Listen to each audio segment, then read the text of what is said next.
এই জন্য দাদা পীরের মুরিদদেরকে বলে যায়, আমার আবু বকর জীবনের শেষ সময় ঘরের মধ্যে শুয়ে আছে, বিমারের মধ্যে রয়েছে, 3 দিন সালে সব হচ্ছে, লাখো লাখো মানুষ চলে এসেছে, পীরকে দেখতে পাইনি, কাঁদতে লেগেছে। আপনাদেরই দাদু পদ্দাদু হবে, হাউমাউ করে কাঁদে, হুজুরকে দেখতে পেলাম না। এই সময় পাচার হুজুর কেমলা ঘরের মধ্যে গিয়ে বলতে লেগেছে, আব্বা জান লাখো মুরিদ আপনার জন্য কাঁদে, আপনি যদি বলেন একটু বাইরে যেতে হবে। দাদা হুজুর বলেছিলেন, বাবারা আমি আবু বকর উঠতে পারছি না বাবা, বিমার অসুস্থর জন্য বাবা, কি করে আমি যাব বাবা। মুরিদরা বলে, ওই সময় ছেলেরা বলেছিলেন, হুজুর দরজাটাকে কেটে আপনি শুয়ে থাকবেন তক্তপোষের উপরে, ওই তক্তপোষটাই চাগিয়ে বাইরে বার করব। দাদা হুজুর বললেন, ঠিক বলেছো বাবা। ওই অবস্থায় বার করা হলো।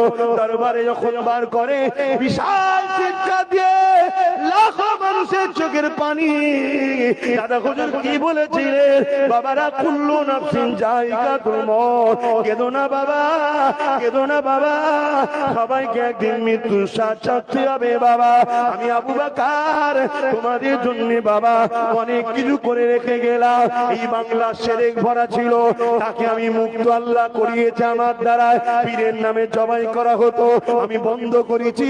মিথ্যা আস্তানাতে উঁচু করে গম্বুজ তৈরি করে সেখানে চাদর ছড়িয়ে দিয়ে নানান রকম বেশরিয়াতি কাজ হতো, নাচ গান হতো, হিজড়ে নাচ হতো, জেনা ব্যভিচারীও হতো।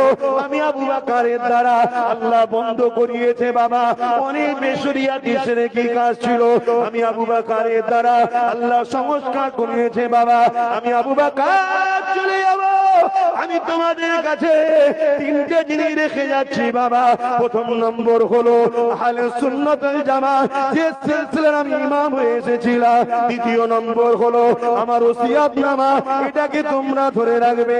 3 নম্বর হলো বাবা আমার আওলাদ, এদেরকে পিয়ার করবে, ভালোবাসবে, মুহাব্বত করবে। যদি আমার আওলাদের মধ্যে বাবা কাউকে দেখো শরিয়ত বিরোধী হয়ে গেছে, তার সমালোচনা করবে না, তার থেকে মুখটা ঘুরিয়ে নেবে, তার কাছে যাবে না, তাকে মানবে না।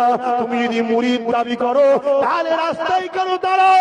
তোমার পীরের বাচ্চার মোকাবেলায় তুমি যদি মুরিদ দাবি করো, তাহলে তোমার তো উচিত ফুরফুরা জমিনে যাওয়া। ভাইজান আপনি কি কথা বলেছেন শুনলাম নাকি? আমি বলতাম, বলেছি কি বলিনি? দুজনে ঘরে বসে মীমাংসা হয়ে যেত। গুন্ডাগিরি করছো, মস্তানি